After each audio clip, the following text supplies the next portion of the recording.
Morning! So, ito na naman guys. Pupunta naman tayo ulit sa market para bibili ng ating panghapunan.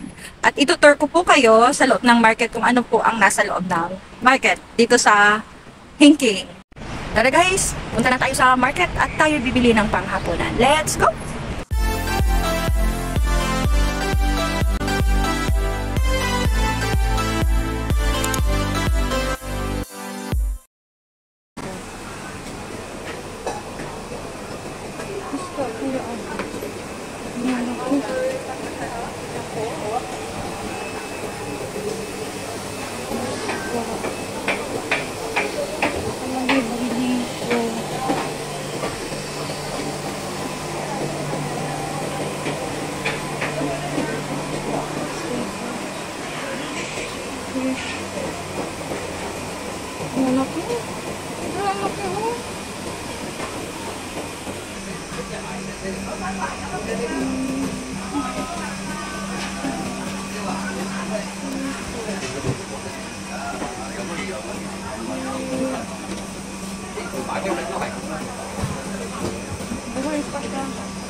我諗啊呢啲係幾多錢啊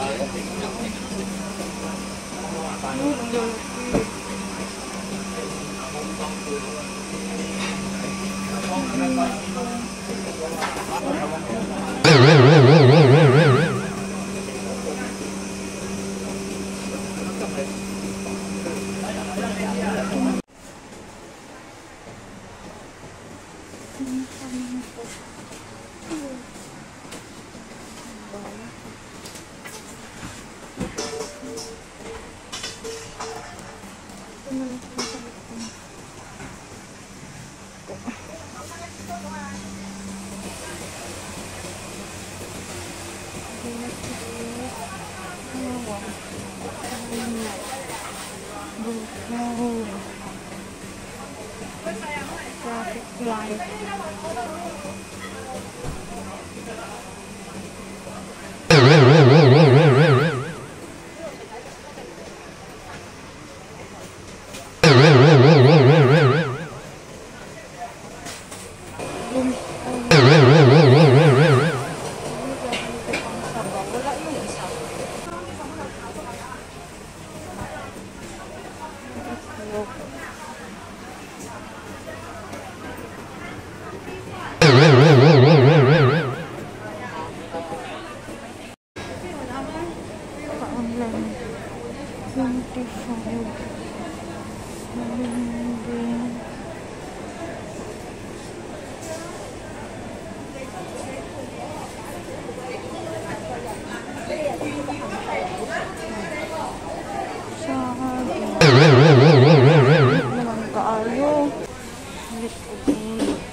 Uwi na tayo, guys. Woo! Yun na nga po guys, tayo ay uuwi na. Kasi nakapamili na tayo ng ating lulutuin mamayang hapunan. So habang ako'y naglalakad, parang gusto kong mag-selfie. Pero napaisip ako na magbibideo na lang ako sa sarili ko. Nagpapakyot. Yan po yung building namin na nakikita nyo. Nandito po ako ngayon sa park. So, ayun na po guys. Nakabili na po ako ng aking nakamarket na po ako. At ito po yung mga pinili ko para mamayang hapunan namin na ating lulutuin. So, ito po ang mga nabili ko guys. Bumili po ako ng kalahating tray ng itlog.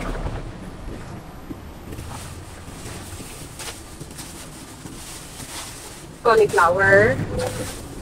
At saka yung upo. Yan, upo.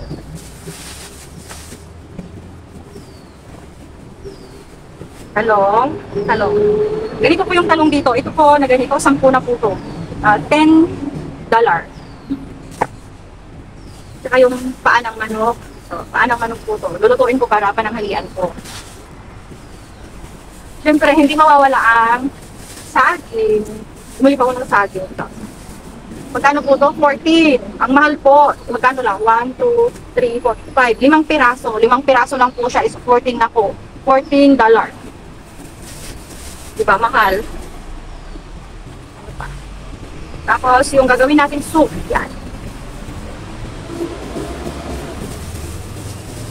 Para soup po natin to. Yun lang po. Yun lang po ang pinamili ko para sa aming hapunan. So, araw-araw po tayong lumalabas para lang mag-market. Hindi po pwede na mag-stock sa bahay kasi nga po, maliit lang po yung bahay. Tapos maliit lang po yung lagayan ng mga pagkain, kumbaga yung ref. So, everyday po talaga dito nagma-market. Sa ayaw at sa gusto mo, talagang magma-market ka kasi sumusunod ka sa ako. Po lagi ang ginagawa ko everyday. Basta't malakas lang po ang katawan natin, todo trabaho po tayo.